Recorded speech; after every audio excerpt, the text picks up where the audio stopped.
Vuelve la información y el análisis. Sigue Mesa Central por Tele 13 Radio.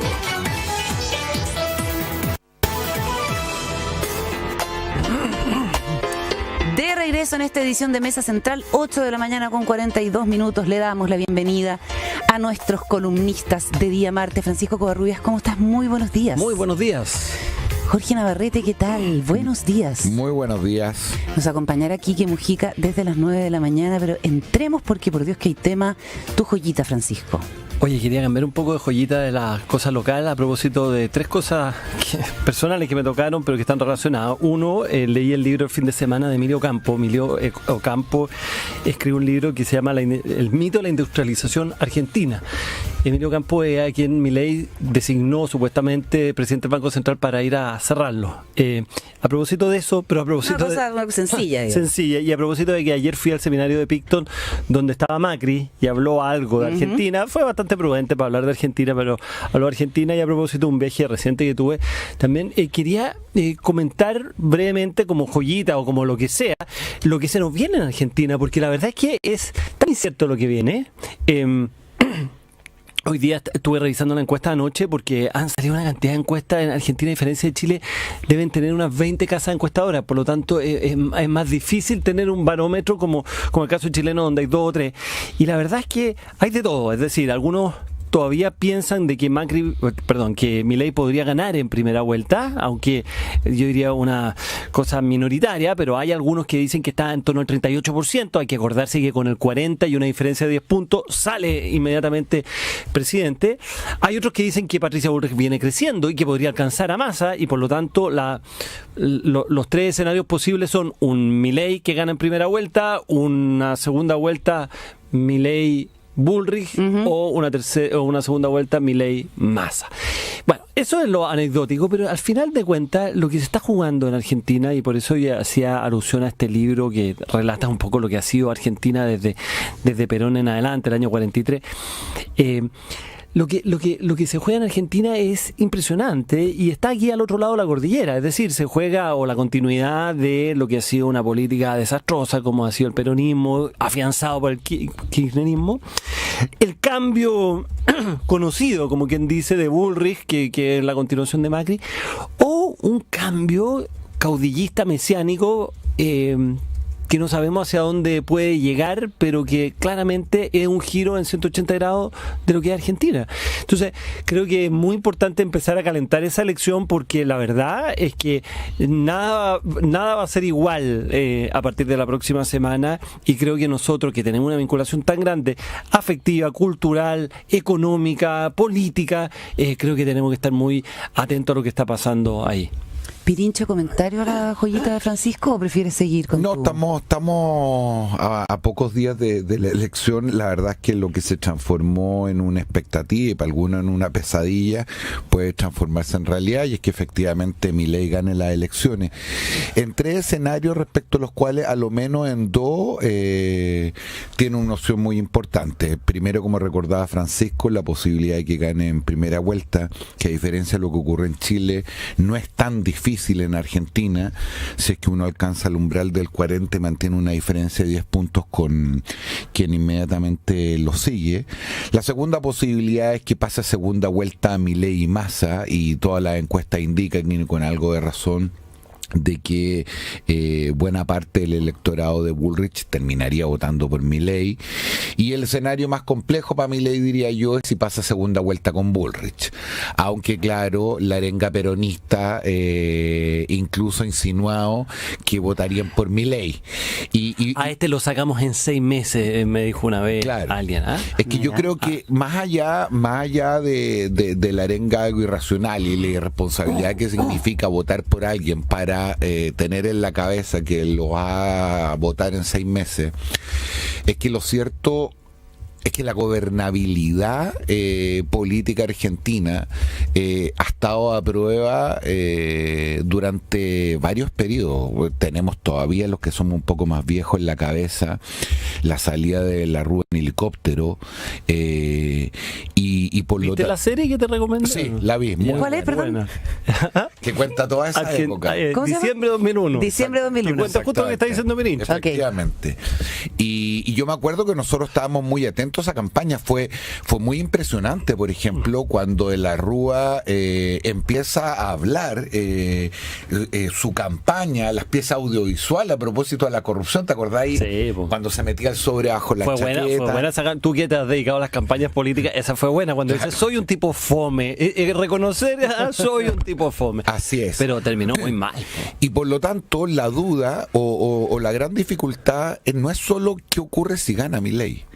Es que si es que Milei quiere hacer, digamos, no la mitad, un tercio de lo que ha dicho, enfrenta una sociedad, unas instituciones, una dinámica política extraordinariamente compleja y yo diría a ratos bien poco democrática desde el punto de vista de respetar la voluntad de quienes legítimamente ganaron las elecciones. Si eso uno le suma la radicalidad de algunas de las cuestiones que está planteando Milei, que es verdad que ha venido retrocediendo, no sé si moderándose en la palabra, pero menos exaltado,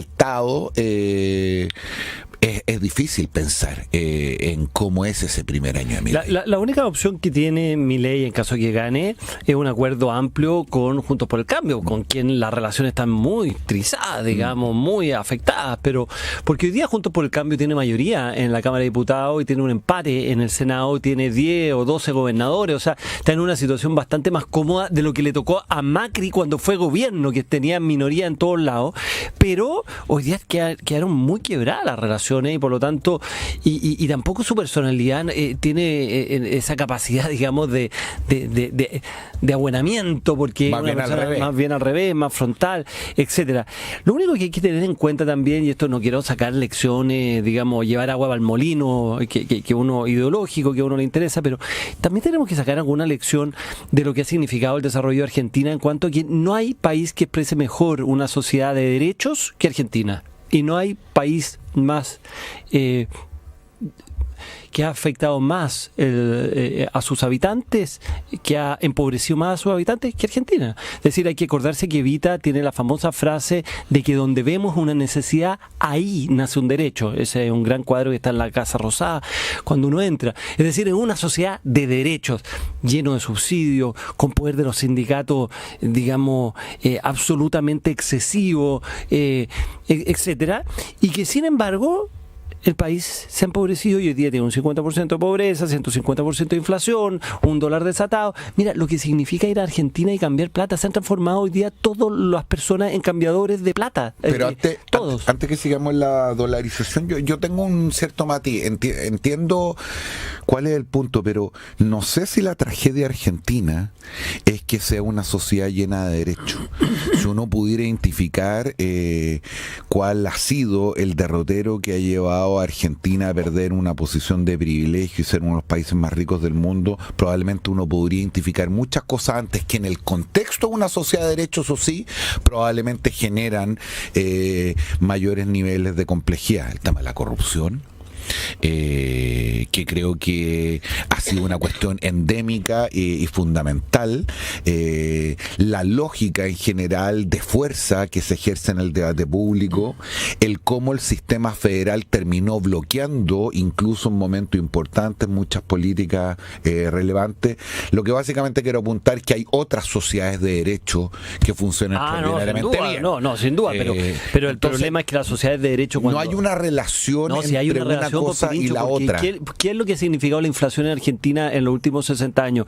La necesidad de entregar subsidios, de entregar prebenda y no tener la plata. Y al no tener la plata, ¿qué es lo que han hecho? Emitir. Y al emitir lo han generado inflaciones. Entonces es un círculo vicioso. Irresponsabilidad fiscal. Sí, pero la irresponsabilidad fiscal surge desde la provisión de derechos que no tienen capacidad de generar. Pero esto es como el sillón de Onoto. Si coincidimos los dos en que hay sociedades donde también uno podría identificar son caras intensiva en derecho y no ocurre esto, no es el problema de los derechos, el problema de la inflación, el problema de la emisión irresponsable, el problema del desfinanciamiento, el problema del déficit fiscal. Es que el problema es la fantasía de generar derechos sin tener los recursos para tenerlos. Pero eso no Otra cosa es asignar derechos cuando, si yo soy Noruega y que tengo, digamos, todos los recursos del mundo, puedo asignar derechos a la población, evidentemente. Pero ese era el punto que quería hacer. Claro, pero esa fantasía de evita decir donde vemos una necesidad y nace un derecho, no, es que los derechos nacen de una forma, pero se proveen de otra forma, que es en el momento que tú tienes los recursos. Y el problema argentino ha sido ese. Hoy día tienen una gran cantidad de subsidios y como no pueden abordarlo, y ha sido parte de la campaña electoral, como no pueden abordarlo, emiten dinero y al emitir dinero generan inflación. Pero por lo tanto, una sociedad de derechos con responsabilidad fiscal, con financiamiento de los mismos, probablemente está en el ideal de lo que uno quisiera, el punto de vista de la justicia social. Lo que simplemente quiero decir es que las consecuencias de la irresponsabilidad, de la corrupción, del desfinanciamiento, de la liviandad de las políticas públicas, del populismo, es lo que probablemente ha llevado a Argentina y no el hecho de su pretensión de ser una sociedad con más derechos garantizados, como además ocurre en muchas partes del mundo por lo demás. En fin. Ya. Eso es lo que va a pasar este domingo en Argentina, los ojos puestos en la elección en que eventualmente podría ganar Javier Milei en primera vuelta y los escenarios son todavía inciertos. Oye, y le recomiendo el libro de Ocampo. ¿Ah? De Ocampo, no Emilio lo tengo Ocampo. Para la recomendación porque tengo otra recomendación, pero es recomendable el libro, interesante, más allá de que obviamente hay que tomarlo con beneficio de inventario. A ver, ¿por dónde entramos? Porque está lo que está pasando con el presidente en China, está lo que está pasando con el Consejo Constitucional, que a las 10 de la mañana retoma el debate, y está la toma de posición de ciertos consejeros constitucionales y expertos que ya, digamos, fijan si van a votar a favor o en contra en el plebiscito de diciembre. Y también está, por cierto, toda la trama vinculada a Miguel Crispi, algo que el presidente Boric mira desde lejos por este viaje que hasta ahora ha salido muy bien, más allá de algunos detalles como gente contagiada con COVID, pero que no ha habido mayores sobresaltos. Y aquí la verdad es que la estrategia legal que está liderando el ministro de Justicia no está tranquilizando la oposición respecto de la comparecencia de Crispi. ¿Cómo lo ven, Pirincho? Lo discutimos el domingo, en algún momento teníamos en Tolerancia Cero invitado a Javier Macaya y apareció este tema. Y yo creo que hay que separar los planos porque, a ver, a mí en principio les confieso esta distinción de si es o no un funcionario público en régimen o el hecho de estar honorario le hace tener un estatuto distinto para efectos de sus obligaciones en materia de transparencia, rendición de cuentas y ser sujeto a la fiscalización. Es un tema que te encanta, que de las distintas instancias. Efectivamente. Es muy excitante. Muy apasionante. Confieso que no solo me latea, sino que en general me parece poco redundante. Esta es una discusión estrictamente política, no una discusión jurídica. Es un error entonces por parte del gobierno. A mí me parece ocupar esa respuesta.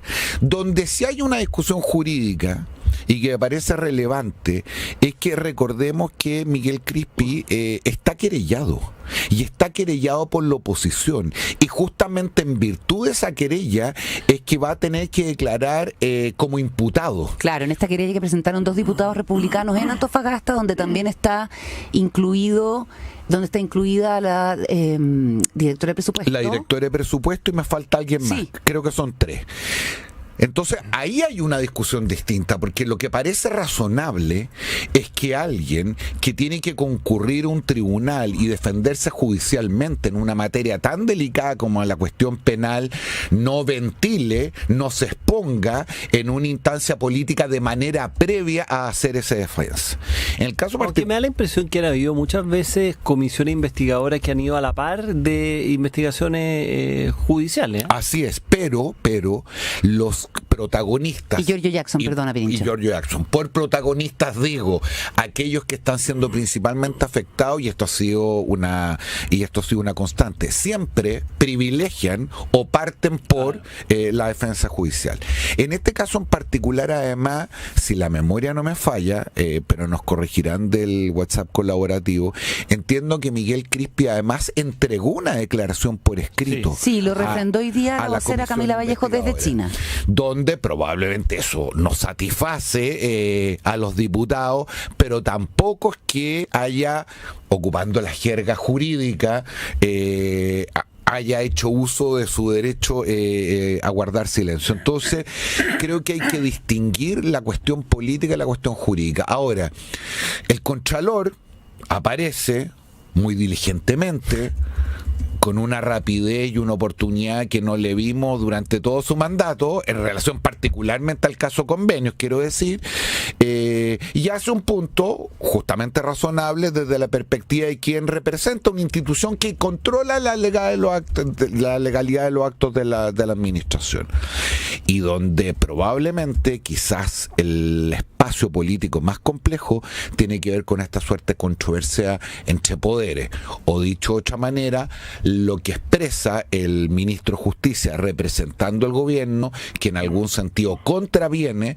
la tesis de el Contralor Bremer. Ya, pero uno se podría preguntar, si es que el gobierno está tranquilo, si es que la declaración de Miguel Crispi, ellos sienten que responde a todas las dudas, ¿por qué Miguel Crispi ha contratado como defensa legal al prestigioso abogado penalista Luis Hermosilla, que es lo que me informan? Porque está querellado.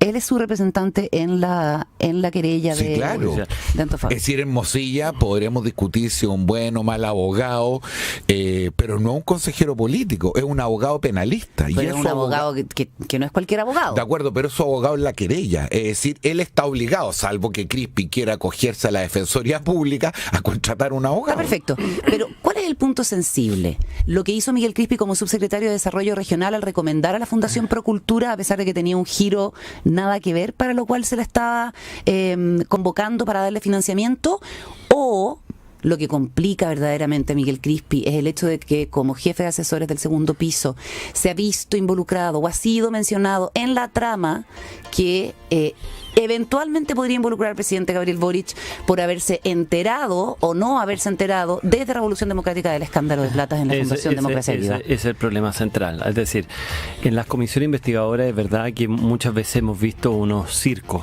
Eso es una realidad. Desde la primera comisión investigadora, que me acuerdo del caso Val, ¿se acuerda cuando estaba Bombal y Alamán en esa? Bueno, esa todavía era seria, pero después se han transformado muchas en una especie de circo de todos lados, etcétera. Pero acá hay una cosa muy sensible. La cosa más sensible es decir cuándo usted se enteró, y ahí se pueden empezar las contradicciones que en un escrito seguramente por el propio Hermosilla, digamos, o por la parte jurídica, digamos. Sí, pero también debe haber sido ese escrito no contestado del email de Crispi, sino que deben haber participado mucha gente. Obviamente ahí no hay contradicciones, pero ese es el punto político más importante, es decir, de establecer en qué momento se enteran de un problema, y ahí el punto más de fondo, de un problema que tiene carácter de sistémico, por las características, incluso el propio Contralor se referió a eso en varias oportunidades, digamos, de los bajas de los requisitos, etcétera, y sobre la cual entonces, si hay una cosa más sistémica, entonces, bueno, ¿cómo esto se orquestó? ¿O esto fue simplemente el orden espontáneo? Yo creo que todo esto de alguna manera incomoda necesariamente al gobierno, vuelve a traer el caso de las fundaciones, un caso que ha sido bastante complejo para el gobierno y que no es claro dónde termina. Y termino con esto. Ayer el Contralor, en todas sus declaraciones, le hace una repasada también a la directora de presupuesto, que es la mejor directora de presupuesto según el ministro Marcel de la vuelta de la democracia, de la historia, etcétera, pero que sin embargo vuelve a recordar de que su declaración de intereses tenía dos fallas muy relevantes, muy importantes, etcétera. también hay un rol protagónico del Contralor, digamos. Yo creo que tú lo dejaste entrever un poco, Pirincho. Hay un rol protagónico. No, quiero decirlo con toda claridad. Yo en general hay un rol protagónico del suelo Contralor, ser poco, pero hay una incomodidad evidente. Sin duda. Yo en general suelo ser poco crítico de este tipo de instituciones porque me parece que cumple un rol fundamental. Me refiero a la Contraloría de la República como otra. Sin embargo, no puedo dejar de extrañarme por lo que a mi juicio, particularmente en este caso, fue un rol, digamos, a lo menos no muy activo, para decirlo de forma elegante, del Contralor, que justamente vela por la legalidad de los actos de la administración, cuya legalidad está puesta en cuestión en varias de estas operaciones. Y todos estos arrestos de valentía, de frontalidad, que le vengan meses antes de dejar el cargo, yo hubiera preferido a este Contralor el día 2 con esta actitud. Claro, el Contralor es una de las personas que ha pasado un poco colada, pero es de las personas que uno debería cuestionar en esta situación, porque todos estos acuerdos han sido algo, ¿no? con municipalidades, con organismos del Estado, etcétera, y que por lo tanto no lo habíamos visto. Estamos en la sección de los columnistas con Jorge Navarrete, con Francisco Covarrubias. Vamos a hacer un alto, recordándoles que esta es una presentación de Office Hub Costanera, donde todo se conecta, y Ministerio del Deporte. El legado comienza. Conversar, la mejor forma de analizar. Escuchas Mesa Central por Tele 13 Radio. Continuamos con los columnistas de los martes, Francisco Covarrubias, Jorge Navarrete, se nos incorpora Quique Mujica. ¿Cómo estás, Quique? Buenos días. ¿Qué tal? Muy buenos días. Se nos había pasado tu joyita, Jorge, nos metimos en distintos temas, no sé si quieres enunciarla para entrar en ese asunto o... No, yo tenía una joyita vinculado al tema que probablemente va a introducir nuestro colega y amigo eterno, Quique Mujica, que tiene que ver con el debate constitucional. Entonces me quiero quedar con dos cosas deportivas que no van ni para joyita. La primera, yo soy de los que quiere ponerle fuerza al tema de los Panamericanos. Creo máximo los Panamericanos. Creo que es una instancia importante para el país, para América Latina, en fin. Pero estas cosas que solamente pasan en Chile, es decir, ¿cómo entregamos una villa olímpica que se ve impecable desde afuera y no sabemos cuál es la llave de cada puerta? Y literalmente, ¿qué es lo que pasó? Y literalmente hay un balde con 1.335 llaves. 1.335 llaves, y como no las numeraron con las chapas respectivas, vamos a tener que ir, Arando dejó la mosca, van a tener que ir puerta por puerta. Pero qué fascinante para los voluntarios. Imagínate, te juro que me ofrecería de voluntaria para ir a abrir. ¿Te acordás? Claro, Totalmente. La casa tenía que ir a sacar la llave. La puerta y se le... Oye, pero estas cosas pasan. No, está bien. Aparte que a favor de la organización de los Panamericanos, que tuvo 3 gestiones bastante desastrosas en distintos gobiernos, con muchos rezagos, en fin. No, lo dimos vuelta. Se dio vuelta. Lo dimos Oye, vuelta. estallido, pandemia, el tema del stock de la construcción, y ahí está la Villa Olímpica, 3.000 departamentos. Han pasado por el Estadio Nacional. Había, cuando se construye, ponen estas mamparas donde uno ve nada. Ahora han ido sacando las mamparas. Es bien impresionante cómo está quedando. Algunas cosas probablemente no como originalmente uno querido, pero para como estaba, el repunte final, el partido de los últimos 20 minutos de partido se jugó bien. Sí. Viernes 20:30 la inauguración en el Estadio Nacional con show musical. Ya a propósito de partido, ese era mi agregado. A propósito de partido, hoy juega Chile. Sí, ¿con quién juega Chile hoy? Venezuela. Hoy juega Chile con Venezuela. Allá. ¿A qué hora? A las 6 de la tarde, y después hay 2 partidazos en la noche. En Maturín.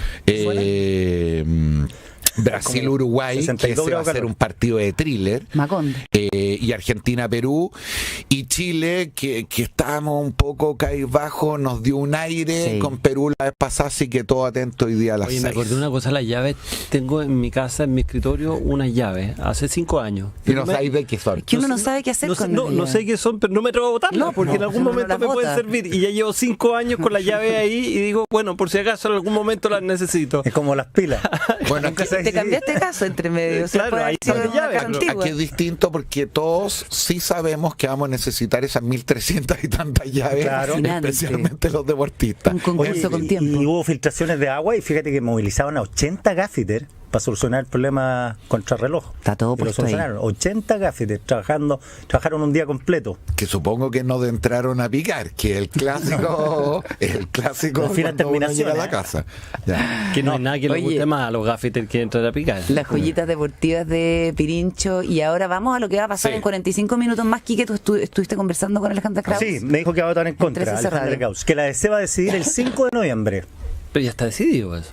Yo creo que van a votar todo en contra, Obvio. porque además van juntos las municipales, entonces Obvio. no pueden irse en contra. Salvo que la DC siempre tiene escindido, ¿ah? Que puede uno mover. Porque ya se fueron todos los escindidos.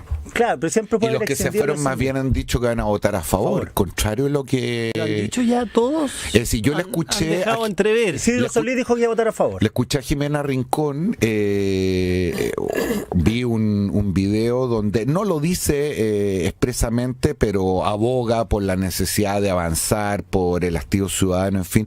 Hay un punto interesante, quizás para introducir la conversación, que una de las cosas que produjo la anterior convención y la elección del 4 de septiembre más vistosa fue esta escisión, diríamos, de alguna manera, de lo que era el mundo de la izquierda.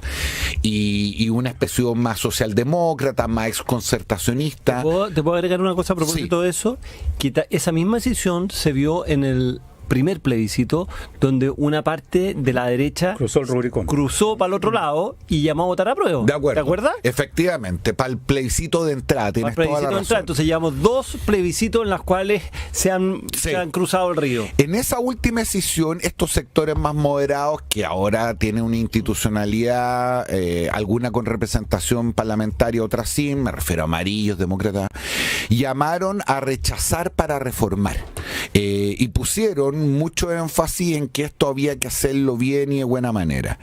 Algunos de ellos alertaron cuando se inició este proceso, sobre todo por los resultados electorales, que no se cometiera el mismo error que se había cometido la vez pasada, más allá el tema de la forma y la cuestión estética. Y sin embargo, confieso que a mí me extraña que en cosas que ellos habían planteado como cuestiones importantes y que no solo no quedaron, sino que hay un retroceso significativo, incluso del actual texto constitucional, me pareció a mí que demócratas y amarillos iban a tener una visión un tanto más crítica de lo que ha sido el resultado. No necesariamente para votar en contra, pero no para tan fácil dar el sí a las niñas, como decía. Oye, me dicen en la DC que no va a ser el 5, va a ser el 7.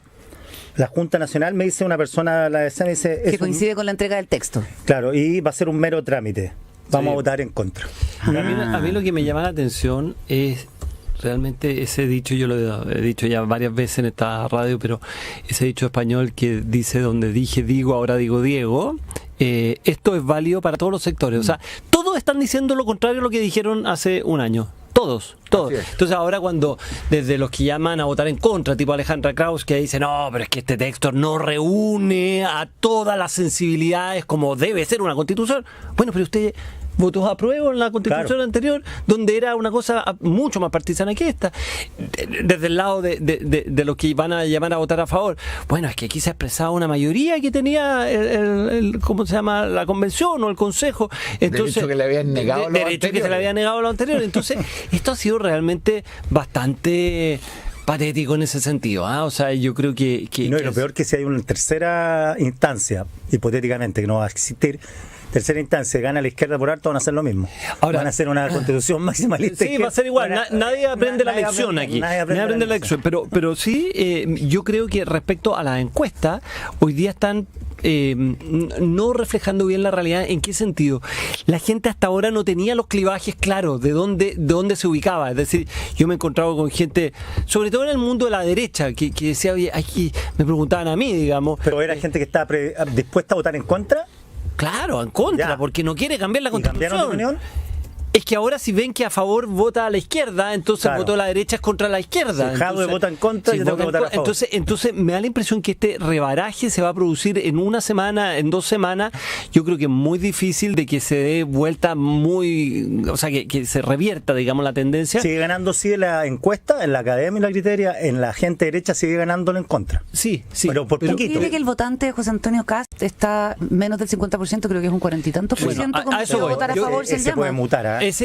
yo creo que va a mutar rápidamente porque Sí. es con una Ese se va intensidad a subir. es una con una intensidad muy baja esa No solo respuesta. pensar que Boric, Jadwe y todo ese Exacto, grupo va a votar en entonces, contra, no pueden estar en Ahora, ese barrio. eso es reflejo de algo, violento. eso es reflejo de algo que nos ha venido acompañando hace mucho tiempo. Carl Schmitt, que no es un santo de mi devoción por razones obvias, pero hablaba de la lógica amigo-enemigo. Es obvio, Y eso es. cómo tu identidad política se construye menos por lo que eres y más por quién quieres diferenciarte o a quién rechazas. Ah. Y si uno mira los últimos procesos electorales, casi todos, yo diría que si había un sentimiento común y extendido, era la sensación de que uno estaba votando más en contra de algo que a favor de otra cosa. No ocurrió en el plebiscito del 4 de septiembre, ocurrió en la última elección presidencial, la segunda vuelta. Muchos de los votantes de Boric expresaban más bien su rechazo a Kast y viceversa, y muchos de los votantes de Kast no les gustaba Kast, pero estaban votando contra Boric. Quiero alertar sobre esta cuestión porque aunque nos parezca obvia y que se ha ido naturalizando en el debate público y en el proceso político, es tremendamente lesivo para la democracia porque termina funcionando como una suerte de mal menor permanente. Y creo que eso, desde el punto de vista del debate público, de la posibilidad de construir identidades colectivas, de generar acuerdo, la idea de siempre estar votando o estar prefiriendo al mal menor no es muy esperanzador para lo que hemos tenido y para lo que viene. Bueno. No.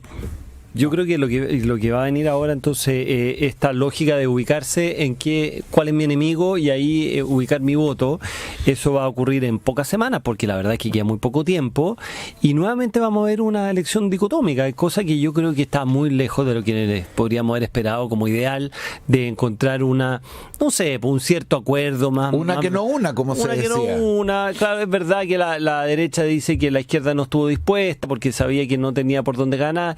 Pueden haber muchas razones, pero creo que el resultado del proceso va a ser medio complicado. Yo creo que ahora la campaña, además de la favor, es decir, la campaña de la derecha, va a tener dos grandes referentes. Uno es el hastío constitucional, decir, oye, cerremos esta cuestión, que igual a la gente le hace un poco de sentido, cerremos esto, ya no sigamos adelante. Y dos, el miedo, que en toda campaña política se juega con el miedo. ¿Y el miedo cuál es? Oye, si votas en contra, ahí están los comunistas que ya están hablando de la Asamblea Constituyente.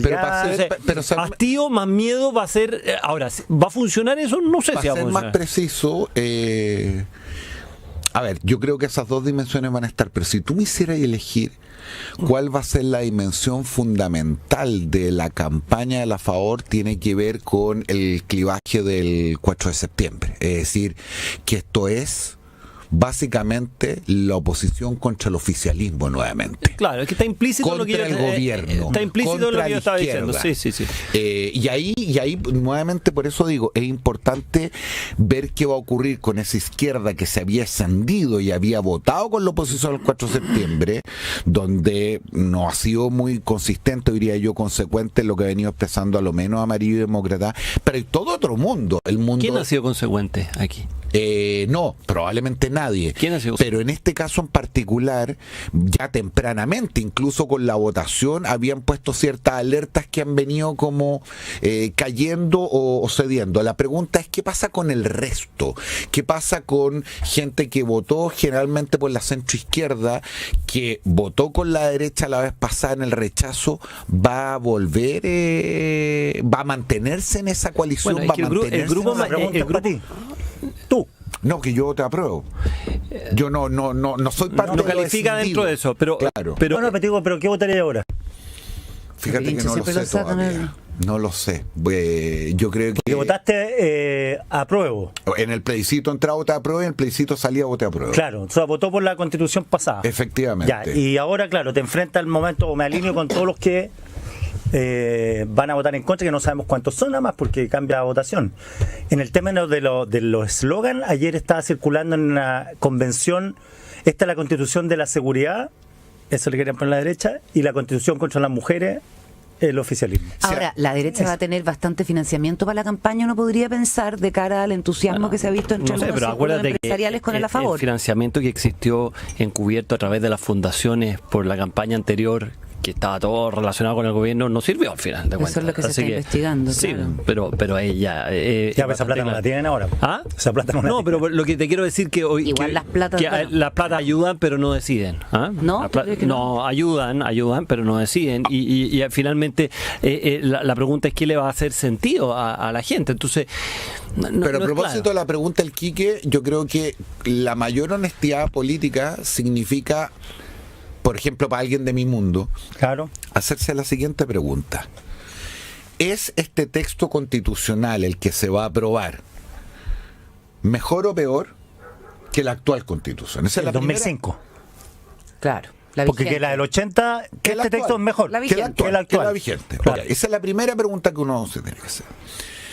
Si la respuesta es no o no sé, lo que hay que interrogarse es por las consecuencias. ¿Qué posibilidades hay que en el corto plazo, sea a través de un tercer proceso, a través del Congreso, pueda mejorarse esta Constitución quedando mejor o más óptima que el Claro. actual proyecto? La del 2005. Y está hay hablando. todavía una tercera pregunta que a mí me hace mucho sentido, y es que yo estoy, y siempre estuve, esas fueron entre otras cosas las razones por las cuales voté a prueba más allá de todas las críticas la vez pasada. Estoy tan convencido que los problemas de legitimidad del sistema político se anclan en la ausencia de un acuerdo colectivo que se expresa en un acuerdo constitucional, que la primera tentación es votar a favor, cualquiera sea esto, que haya significado un ejercicio colectivo. Pero como varias veces ha planteado Francisco, ¿qué sentido tiene tener una constitución que no es solo hija de su momento, sino que fue hecha para el momento y que probablemente en 10 o 15 años más nos tenga nuevamente en este debate? Bueno, la frustración de los consejeros y de varios expertos ha quedado patente en el último tiempo, sobre todo los del progresismo. Y Miguel Litín escribía: habíamos sido elegidos para representar a la gente e interpretar sus íntimos deseos. En cambio, la rutina nos convirtió en bloque, impidiendo en la práctica pensar y decidir por nosotros mismos. No deja de ser una Sí, reflexión interesante. y es más dramático eso en el caso de los expertos en su segunda aparición, porque la primera fue muy distinta, pero en la segunda aparición de nuevo se alinearon más bien en bloque. Yo, siguiendo la lógica de tu planteamiento, Pirincho, yo tampoco tengo para nada claro que voy a votar, ¿eh? Así que por si me lo preguntáis, para nada. Pero lo que sí tengo claro es que en esa dicotomía que tú estás haciendo respecto a ¿es este proyecto mejor que el actual? Yo diría probablemente sí, porque es más o menos parecido, pero tiene mejora en el sistema político, incluso para la gente que le interesa la paridad, tiene más paridad, tendría en la medida de lo que se haga. Espérate, que Kraus me dijo que este proyecto era volver a la Constitución del 80. No es así. Y porque- no a la del 2005. No. Es decir, tiene algunas mejores, pero también tiene algunos retrocesos respecto al actual. Tendría algunos retrocesos en el tema del aborto, ¿cierto? Del qué y el quién, y tendría algunos otros, pero son, yo diría, menores. Pero el problema es otro, aparte del problema de que no sea fruto de un consenso generalizado que nos dé estabilidad a futuro. Pero el problema ¿Qué es es el otro. principal problema? Sí, pero el problema para la izquierda, a mi juicio, es otro. El problema para la izquierda es que significa esto cerrar un tema por la cual ellos han luchado tanto tiempo, cerrarlo de una forma como no les gustaría cerrarlo. Es decir, esto puede ser mejor que lo que hay, pero está muy lejos de lo que soñaron y por lo tanto mejor dejar esto pendiente para más. Pero en esa reflexión, la responsabilidad política, que puede ser una reflexión súper legítima, esa que tú estás atribuyendo a la izquierda, tienes que agregarle, desde el punto de vista de la responsabilidad política, una pregunta significativa. Ok, pero ¿qué posibilidades hay, si es que se rechaza este proyecto, de tener una nueva constitución en el corto y mediano plazo? Y Pero cuando es que yo te uno cambio la pregunta. ¿Es más probable que si se rechaza esto, digamos, en un plazo más breve, se pueda retomar? ¿O es más probable de que si se aprueba esto se pueda retomar?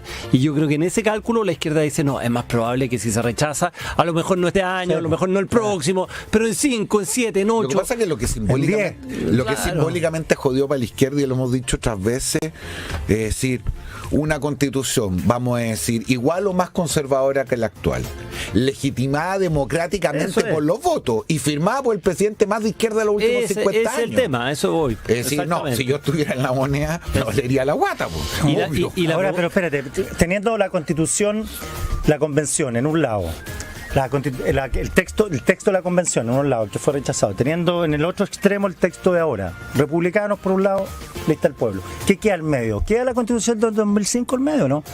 ¿O queda el texto de los expertos al medio? No, yo creo porque para ahí parece estar la solución, pues, en medio de la primera propuesta, la segunda propuesta. Pero es lo que decía Francisco, si la gran paradoja es que quienes miraban con recelo, los expertos, los bordes, los árbitros, terminaron abrazándolo con entusiasmo, y quienes por el contrario consideraban que más allá de las mayorías democráticas, aquí lo importante era tener un acuerdo. En el caso de la derecha, después del resultado electoral, vio el texto y dijo, esto es para empezar a conversar, pero no se le ocurra que nos vamos a quedar aquí. Entonces, en esa dinámica probablemente es muy difícil, porque creo que todos, no solo algunos, todos no aprendieron o no aprendimos la lección de lo que había ocurrido la sección de los columnistas con Jorge Navarrete, Francisco Covarrubias, Quique Mujica. Recomendados, muchachos. Francisco. Sí, la próxima semana en el Centro de Estudios Públicos hay una gran convención sobre los mejores especialistas del mundo en Adam Smith. ¿Ya? Lunes, martes y miércoles estoy abierto. Los nerds de Adam Smith se van a dar cita ahí. Yo lo encuentro fascinante. Y me está apoyando por lo del derecho administrativo. Lenguaje, por favor. Van a ir con traje de vocal. Traigan alcohol gel. ¿Dónde está? Traigan alcohol gel, por favor, para que se limpien la boca. Te vaya a poner cachirulos blancos. Yo lo encuentro fascinante. Adam Smith es fascinante. Vienen los grandes expertos. Yo, en calidad de galleta, digamos, agradezco la invitación del Centro de Estudios Públicos. También voy a estar ahí exponiendo, por la razón por la cual el próximo martes no voy a venir, les aviso al tiro. Excelente. Pero voy a cambiarlo con algún amigo columnista. Pero quiero decirles que es una gran oportunidad para ir a escuchar y reflexionar en torno al legado de los 300 años de Adam Smith, con gente de primer nivel mundial que nos va a aportar su reflexión. Así que todos invitados, 300 años en el Centro de Estudios Públicos, próximos lunes, martes y miércoles. 23, presencial 24, y por Zoom octubre. Hay que solamente inscribirse. Muy entretenido. Lo mío no es tan epocal. A ver. Era la guerra de la galaxia. Yo confieso que una de las cosas que más me preocupa tiene que ver con el tema de la educación, pero la paradoja es que probablemente su inabordabilidad me abruma, y por eso admiro mucho a la gente que se dedica a esto con entusiasmo de manera persistente. Y al igual que hice el año pasado en esta época, quiero recordar una plataforma que se llama Dale Profe. ¿Ya? Que es un lugar donde se visibilizan distintos proyectos de profesores, básicamente ligados a lugares vulnerables, que trabajan con niños en riesgo social, que presentan sus proyectos. Y las personas donan para los proyectos, para financiarlo, y lo que hace esta plataforma no es solamente conectar estas donaciones con los proyectos, sino que después entrega, gestiona los recursos, cuando terminan los proyectos visibiliza los resultados, en fin. Y un sistema de financiamiento o de donaciones colectivas, porque además la institución que está detrás, que es una institución financiera, la voy a nombrar, la Reinvial, multiplica por 3 cada vez que alguien hace una donación. Bueno. Y por lo tanto, no solamente cualquiera de nosotros puede participar, ver y donar, sino que sabemos que la plata que nosotros pongamos va a ser multiplicada por 3 para efectos de financiar estos proyectos. Estamos hablando de solo el año pasado 500 millones, más de 1000 proyectos, 100.000 niños beneficiados. Y ver los proyectos, está ahí. Efectivamente. La historia de los proyectos. Y en la plataforma están los proyectos, hay un historial, y todo esto está dirigido por la Fran Medeiro, que es un cañón, le ha puesto una vocación y una voluntad increíble. Así que daleprofe.cl para que vayamos revisando. Buena y cosa. como yo, los que estamos abrumados y que no sabemos por dónde partir, aquí tenemos por dónde partir. Y espero que ya hayas donado, Pirincho. Todavía no, pero después de todo lo que he dicho, esto es una gran donación. después de lo que he dicho, como dicen los gringos, empecemos a poner la plata donde ponemos la boca. Eso Quique sí, no ni una botella de pisco como... No. Trae recomendado. ¿Por qué me aportilla? El momento altruista de Pirincho se lo aportilla con la tontera. Bueno, y si no me aportillaron a mí, mi joyita. ¿Le aportillaste la pollita? Sí, Bueno, ustedes entonces bueno, arréglense perdona, solo. Se la portillaste tú y yo te secundé a ti. Al contrario, es que me parecía fascinante. Todos los nerds hablando de Adam Smith es algo muy positivo. Quique, tu recomendado. Yo quería recomendar una serie de televisión que se llama Nada. Nada. Una serie argentina. Nada. eso Nada. me gustó. A mi hija le dicen nada. Nada. Ah, nada. De nada. Creí que era nada. No. Ah. Sí. En Star Plus es de un crítico gastronómico Ya. muy mañoso, una mezcla podría ser entre un dandy así como Enrique Lafourcade y Ruperto Enola, ¿Ya? mañoso así, que vive en un lugar cerca de La Boca, en una casa, un caserón muy bonito, Divo, que tiene divo. una nana que le hace todo. El tipo es un inútil, no sabe manejar nada, y la nana un día despierta muerta Ah, chuta. y tiene que reemplazar a la nana. Y tiene una gracia, que actúa Robert De Niro. Se consiguió una Robert De Niro. se lo vi. Claro, Robert De Niro, este señor tiene que escribir un libro porque no ha escrito nada durante mucho tiempo. Salen unos platos exquisitos, lugares en Buenos Aires para ir a comer, que exquisitos también, dulce de leche, el bife caballo, que tiene un bife con 2 huevos fritos arriba. Y este señor lanza el libro, invita a su amigo Vincent Parisi, que es el personaje de Robert De Niro, que Ay, qué divertido. según la serie el mejor escritor de la Tierra en ese momento. Y Vincent Parisi es el que relata la historia de este señor que se llama Manuel Tamayo Prats, que es como un argentino medio cuico, pero como venido a menos, cañoso, ácido, como un argentino ácido. Buenísima, son 5 capítulos, es muy entretenido. Después me puse a ver cómo se habían conseguido Robert De Niro, y los guionistas les presentaron, y Robert De Niro le encanta Buenos Aires, le encanta comer. Es un muy italiano. Tuvo claro. 10 días en Buenos Aires, grabaron todo, pero en una jornada maratónica. Mira, qué genial. Me pronto verle. Sí, buenísimo. Nada, serie argentina en Star Plus, protagonizada por Luis Brandoni como Manuel Tamayo Prats. Y sale Franchella en una Ay, cortito, sale Más encima tiene que Francesca. es notable. Canta Franchella. Pero cortito, son 1 minuto, pero es el diálogo que se da muy bien. Porque este señor quiere vender un auto, que es viejo. Ah, Y ya. entonces el Toda Franchella clase de es como argentinadas. el winner, y ahí tienen un diálogo muy entretenido. Oye, yo tengo en un minuto una recomendación. Ayer me tocó participar en el tercer encuentro de áreas protegidas y comunidades Portal, que básicamente reúne a todo el ambientalismo en Chile, que ha avanzado muchísimo desde la ley de base de medio ambiente hasta la recién promulgada ley que crea el servicio de la biodiversidad y las áreas protegidas. Tenemos hartas áreas protegidas en Chile, pero el tema de los servicios de la biodiversidad, el valor económico que tienen, es una conversación que está avanzando mucho, es muy interesante. Estuvo la encargada del Ministerio de Hacienda de este asunto, que te dice, o sea, los servicios que te presta la biodiversidad equivalen a tal miles de millones de dólares a nivel mundial, eso está calculado, y el gobierno está viendo cómo poner los incentivos para, por una parte, invertir gasto fiscal en esta cuestión y involucrar a los privados a que también lo hagan. También participó gente del CEP, que es un informe con esta cuestión, precisamente para poner la plata donde están las palabras, y que el tema de la biodiversidad y el ambientalismo no esté solamente donde ha estado de manera heroica empujándose hace tanto tiempo, que es en el mundo del ambientalismo. Todos los datos, lo que se vio, lo que se conversó, las premiaciones a guardaparques, a agentes de comunidades Portal, que son las que están en el entorno de las áreas protegidas, está en el sitio web encuentroariasprotegidas.com. Es un mundo vibrante el del ambientalismo en Chile. Y cerramos. Muchísimas Súper. gracias a los tres por la participación, como siempre. Que gane Muy Chile hoy buenos día. días. Que gane Chile. Chao. Chao. Chau. A todos y todas. Conversar, la mejor forma de analizar.